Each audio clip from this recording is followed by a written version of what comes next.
edificar la iglesia, a edificar la iglesia, a edificar la iglesia del Señor. Hermano, ven, ayúdame, hermana, ven, ayúdame a edificar la iglesia del Señor. Yo soy la iglesia, tú eres la iglesia, somos la iglesia del Señor. Hermano, ven, ayúdame, hermana, ven, ayúdame a edificar la iglesia del Señor. Hola, mis hermanos queridos cristianos católicos, un abrazo de bendición.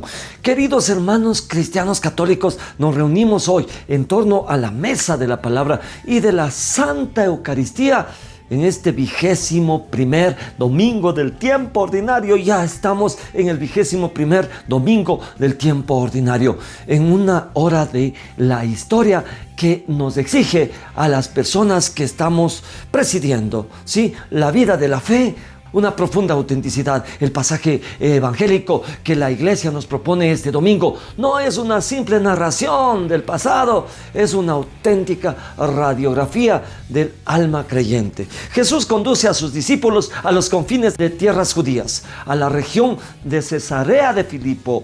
Era un territorio marcado por el paganismo, donde las rocas del monte Hermón albergaban templos dedicados al dios Pan y al culto del César, es decir, un entorno donde se proclamaban muchos señores y se rendían culto a diversos ídolos de piedra y de poder.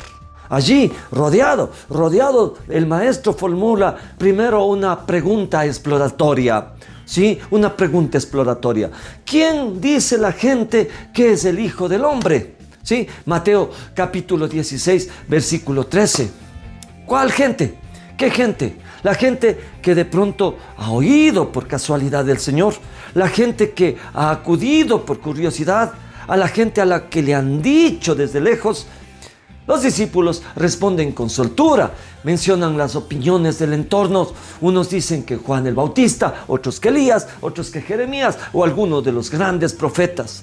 Hermanos, escuchen, aquí a veces es más cómodo hablar de lo que otros dicen de Dios. Qué cómodo es redactar tratados, sí, me ha pasado a mí, citar mejor autores, repetir fórmulas que ya se han aprendido, o analizar las estadísticas de la secularización actual. ¿Sí?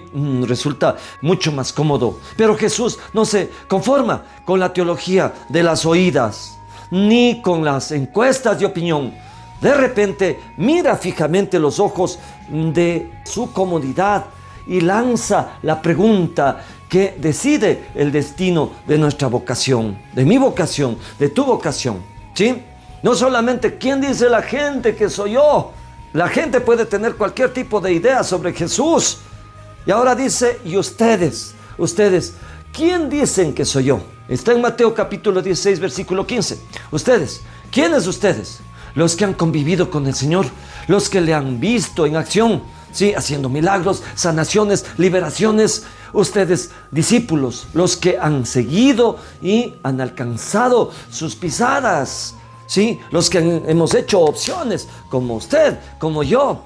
¿Será que podemos ser llamados discípulos? ¿Está en esa categoría? Me pregunto yo, ¿estoy en la categoría del discípulo del Señor? Es si ustedes nos toca hoy de manera directa. No le pregunta a la multitud, le pregunta a quienes comen con Él, a quienes caminan a su lado, a quienes han dejado redes, familias o proyectos para seguirle. Mis hermanos, en la vida religiosa y comunitaria, periódicamente necesitamos hacer una pausa, ¿sí?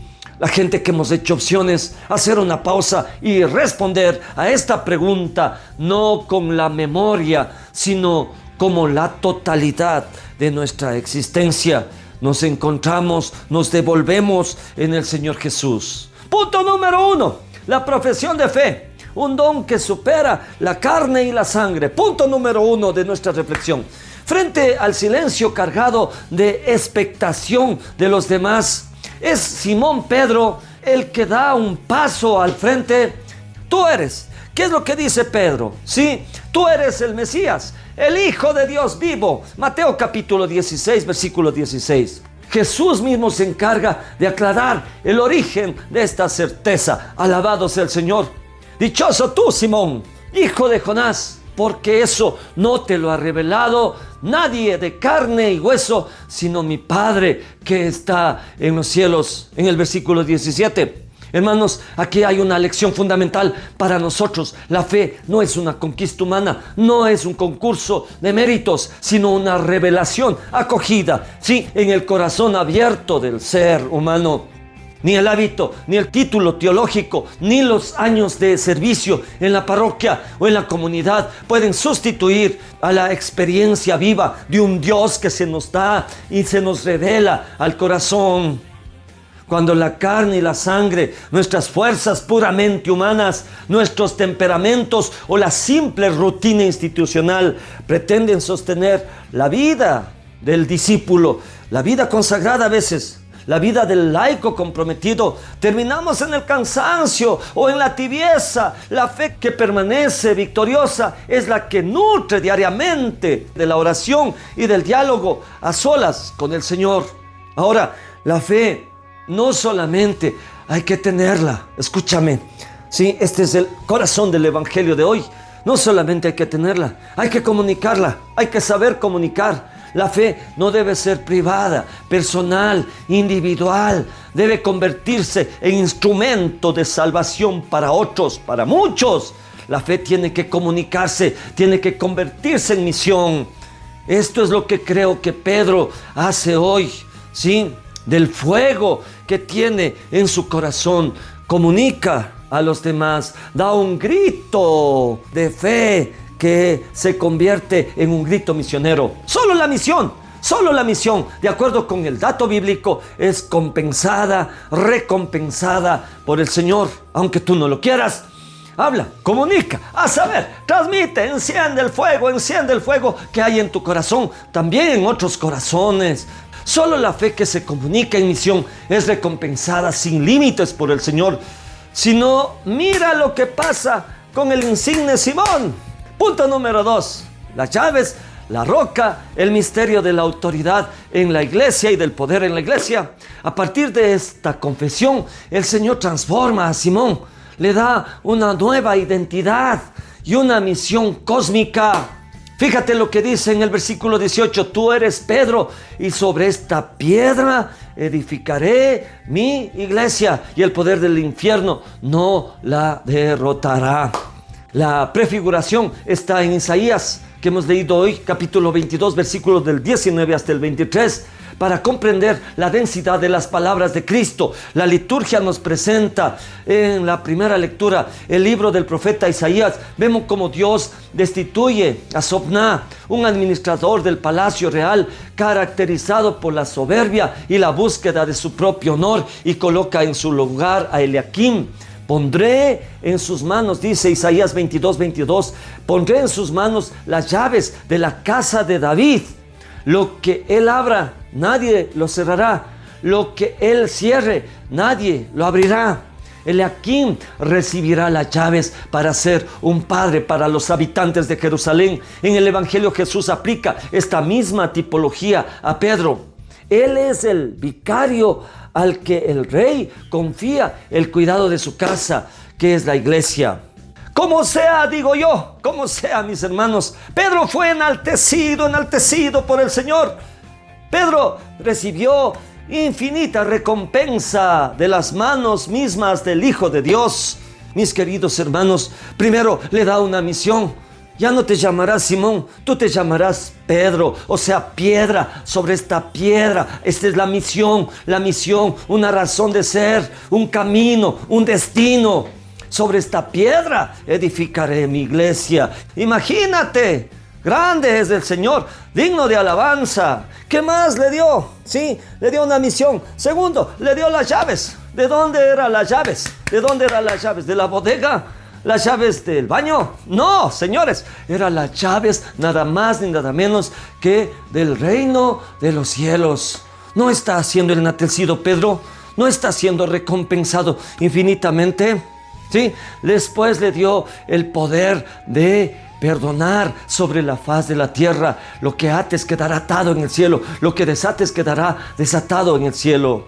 Bendito y alabado sea el Señor. La fe no solamente hay que tenerla, la fe no es privada, no es individual, la fe hay que comunicarla, es de bendición para todos y es bendición y recompensa sobre todo para mí, para quien tengo las agallas, para quien tiene las agallas de comunicarla.